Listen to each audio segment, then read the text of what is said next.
부처님 당시에 그 당시에 아주 유명한 시리마라는 이름의 기생이 있었다고 합니다. 아주 고급 기생이었대요. 이름이 뭐라고요? 시리마. 그런데 엄청나게 예뻤대요. 너무 예뻐가지고 이 수많은 사람들이 시리마하고 하룻밤을 보내려면 1000냥을 내야 됐대요. 그 정도로 어마어마하게 아름다운 그 나라를 대표하는 아주 유명한 기생이었는데, 그런데 이 기생하고 하룻밤을 자려면 얼마를 내야 된다고요? 1000냥. 그 어떤 부자가 와서 너하고 하룻밤 자려면 어떻게 해야 되냐? 예, 1000냥입니다. 야, 조금만 깎아줘 했더니 이 기생이 싫어 임마 이랬대요. 싫어 임마, 싫어 임마. 그래서 이름이 뭐가 됐다? 시리마가 되었다라는, 이런 믿거나 말거나 시리마, 싫어마. 그래서 이제 깎아주면 제때 안 봐줘준다 해서 시리마, 시러마가 아니라 시르마라는, 나도 이름이 막 헷갈린다. 시리마라는 기생이 있었습니다. 근데 이 기생이 처음에는 성격이 아주 못됐대요. 엄청나게 못된 성격이었는데 부처님의 설법을 듣고 마음의 깨달음을 얻었다고 합니다. 그래서 우리가 모든 번뇌와 욕망이 사라진 거룩한 성자를 아라한이라고 부르잖아요. 아라한이 되려면 4단계의 깨달음이 있습니다. 그래서 수다원, 사다함, 아나함, 아라한이 되는데, 이 시리마는 아주 성격이 못된 여자였는데 부처님의 설법을 듣고 수다원가를 얻게 됩니다. 아라한이 될 수 있는 제1단계 깨달음을 얻어요. 엄청난 경지예요. 그러니까 자신의 양심을 완벽하게 회복한 이 시리마는 이제 부처님의 제자가 신도가 되기를 이제 서원을 세운 뒤에 매일매일 8명의 비구 스님들을 모시고 8명의 스님에게 매일매일 공양을 올리게 되었다고 합니다. 그래서 이제 누구든지 8분의 스님을 모셔서 아주 지극정성으로 이렇게 공양을 올렸는데, 하루는 그 시리마의 집에 가서 공양을 얻어 드신 8명의 스님 중에 한 분 스님이 절에 와서 막 자랑을 한 거예요. 야, 내가 저기 시리마네 집에 가서 시리마라는 신도에게 내가 점심을 얻어 먹었는데 음식도 엄청 맛있고 그런데 예뻐 막 이러면서 스님이 엄청 예뻐, 엄청나게 예쁜데 요리도 잘해 막 이러면서 막 입에 침이 마르게 칭찬을 한 거예요. 스님이 막 이렇게 신도 뭐 얼굴이 예쁘니 못생겼니 이런 말하면 돼, 안 돼요? 안 되죠. 그러니까 아주 못 깨달은 스님이에요. 그러니까 아주 부족한 스님이에요. 또 오해하시면 안 돼요. 그 막 자랑을 하니까 그때 젊은 스님이 있었대요. 그러니까 젊은 스님이 대박 막 이러면서 나도 갈래, 나도 데려가 막 이런 젊은 스님이 막 이랬대요. 참 철이 없어. 예? 아주 못 깨달아서 그래요. 나도 갈래 해가지고 이제 그 젊은 스님을 데리고 시리마에 이제 그 다음날 시리마에게 공양을 이제 받기 위해서 시리마 집에 갔답니다. 하필이면 그날의 시리마가 지독한 어떤 뭐 감기 몸살에 걸려가지고 쓰러져 있었대요. 근데 이제 스님들이 점심 때 8분의 스님들이 공양 받으러 오니까 이 시리마가 그래도 스님들이, 거룩한 스님들이 오셔서 공양을 받아가시는데 내가 그래도 인사는 드려야 되지 않겠느냐 하면서 하인에게 부탁을 해서 이렇게 옆구리에 부축을 받아가지고 그 문 앞에 나와서 스님들한테 다 이렇게 인사를 드렸대요.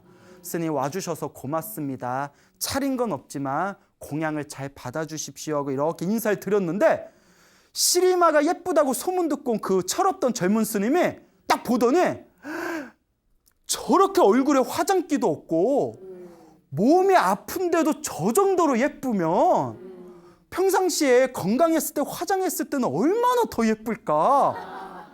철이 없어. 그리고 상사병이 걸렸어. 그 시리마를 보고 짝사랑에 걸려버렸어, 이 스님이. 그래서 끙끙 앓는 거예요. 시리마. 예? 그래서 맨날 이제 스님 공양하러 가야지. 근데 이제 상사병이 걸렸으니까 나 시리마 보고 싶어. 그 옆에 있는 스님들이 그러면 시리얼이라도 타줄게 막 이러면서 시리얼이라도 먹어 이러면서 예, 죄송합니다. 예. 그래서 이제 짝사랑에 빠졌는데 시리마가 그날로 갑자기 목숨이 끊겼대요.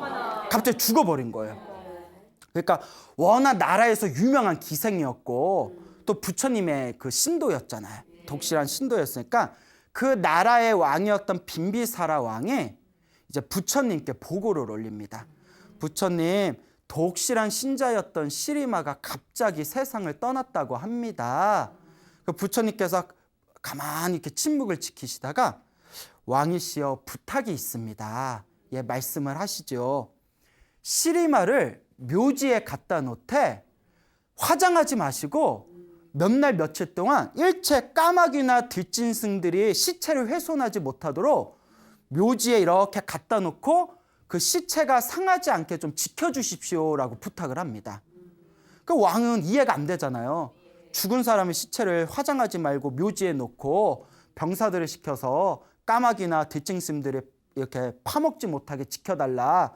근데 부처님께서 워낙 깊은 뜻이 있으시겠지 하고 왕이 예, 부처님 제가 그렇게 하겠습니다 해서 시리마를 이제 공동묘지에 놓고 이제 병사들을 시켜서 지키게 합니다. 근데 여름이 덥잖아요.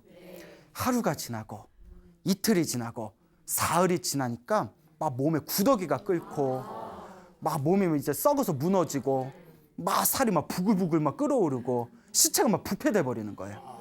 그때 며칠이 지난 뒤에 시체가 거의 이제 썩어서 이제 몸이 이렇게 막 무너지고 있을 때 부처님께서 그 젊은 스님, 짝사랑에 빠진 젊은 스님을 포함해서 젊은 제자들을 데리고 시리마가 있는 공동묘지에 갑니다.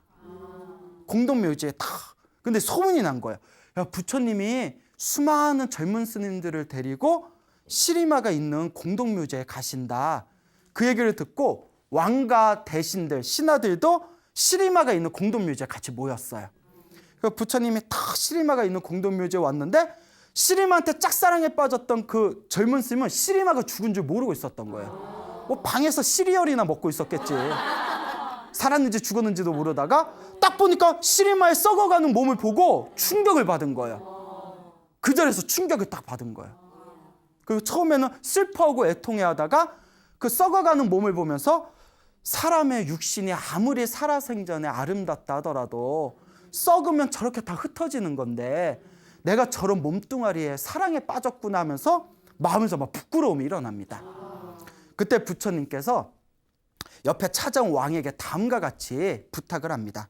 왕이시여, 이 시리마를 누구든지 1000냥을 내면 이 시리마와 하룻밤을 보내게 해주겠다라고 공고를 내려주십시오. 썩어버린 시리마의 시체를 두고. 그 왕이 그 공고를 내렸어요. 누구든지 1000냥을 내면 이 시리마와 하룻밤을 보내게 해주겠다. 누가 있느냐.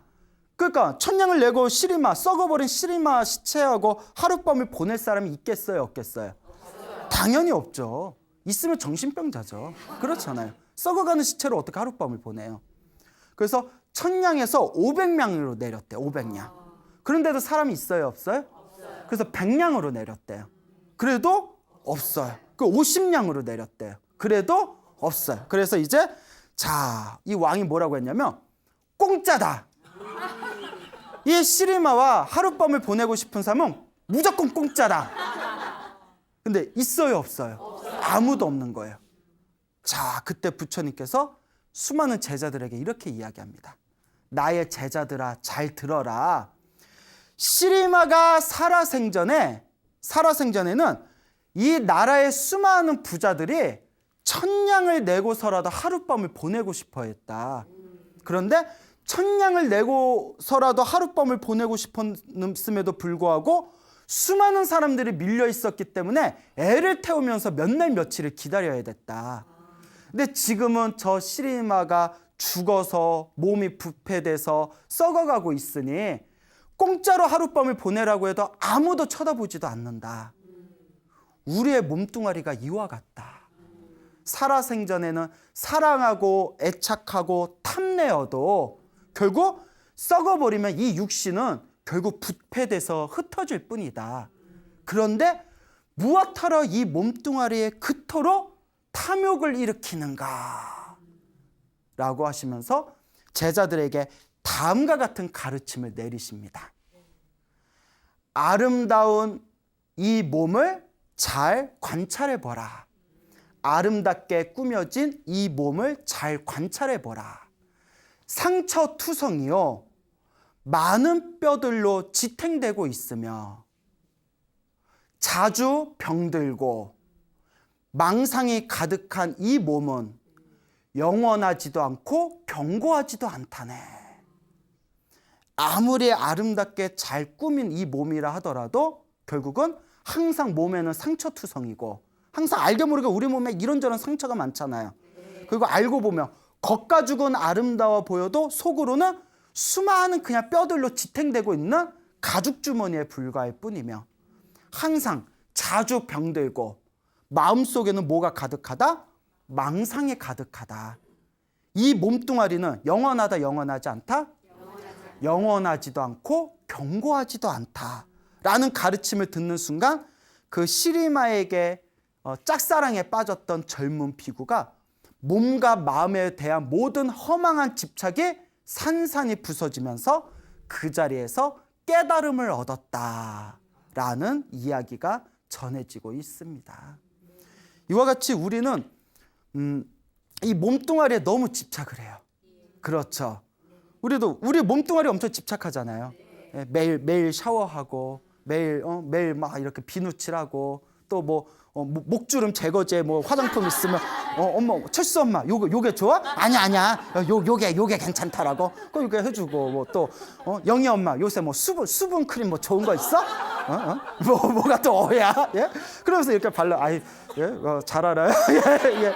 자 찔려요. 예. 이렇게 끊임없이 자기 몸을 막 끊임없이 가꾸고 애착하고. 근데 몸을 깨끗하게 관리하는 건 좋아요. 그렇죠. 여름에 쉰내 팍팍 풍기던 것보다는 낫잖아요. 그런데 몸에 대한 애착만큼 내 마음을 닦고 있느냐? 그렇지 못하다는 거예요. 그리고 우리 특히 우리 주변 중생들 보면 꼭 다들 몸뚱아리에 집착해서 꼭 이쁜 것들, 몸매 좋은 것들에만 막 이렇게 탐을 내잖아요. TV 틀어봐요. TV 틀어보면 어우 진짜 예? 그 유명한 그 가수들 인기 많은 애들 나와서 막 춤추는 거 봐요. 어우 진짜 예? 다 이쁜 것들, 인형 같은 애들. 그러니까 끊임없이 우리는 뭐에 집착하고 있다? 몸뚱아리에 집착하고 있구나. 그런데 몸뚱아리에 집착하는 만큼 우리는 무엇을 닦고 있지 않는다? 마음을 닦고 있지 않는다. 이게 바로 중생의 업장이라는 거예요. 그래서 사람들이 물어봐요. 스님, 그렇게 젊은 나이에 출가하셨는데 절에서 공부만 하면 심심하지 않아요?